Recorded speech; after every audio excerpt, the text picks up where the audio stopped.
नाशिक शहरात मोटरसायकल चोरीची प्रकरणे उघडकीस येत असून त्याचाच एक भाग म्हणून क्राईम ब्रँच युनिट 2 शाखेच्या पथकाने चोरी गेलेली एक मोटरसायकल जप्त करून नाशिक रोड पोलीस ठाण्यात जमा केली आहे.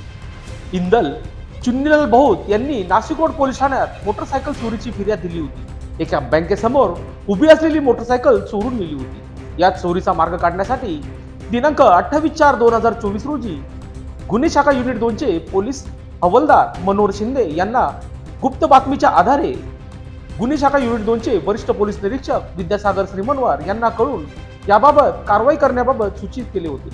यानुसार गुन्हे शाखेचे पोलीस निरीक्षक विद्यासागर श्रीमनवार यांच्या मार्गदर्शनाखाली पोलीस हवालदार मनोहर शिंदे, परमेश्वर दराडे, वाल्मिक चव्हाण, समाधान वाजे, स्वप्नील जुंद्रे, विशाल कुवर, महेश खांडवाले, तेजस मते, सोमनाथ जाधव अशांनी सापळा रचून संशयित जयेश केशव थोरात वय वर्ष 19 राहणार गोरेवाडी शास्त्रीनगर चंदनचाळ या ताब्यात घेऊन विचारपूस केली असता सदरचे गुन्हे त्याचा साथीदार सुजल गणेश जाधव वय वर्ष 19 राहणार खेडगाव तालुका दिंडोरी जिल्हा नाशिक व एक विधी संघर्षित बालक अशांनी डॉक्टर बाबासाहेब आंबेडकर जयंतीच्या दिवशी जमलेल्या गर्दीचा फायदा घेत नाशिक रोड येथील व्यापारी बँकेसमोर चोरी केल्याची कबुली दिली आहे. या प्रकरणी दोघांना अटक करण्यात आली असून पुढील तपास नाशिक रोड पोलीस करीत आहेत.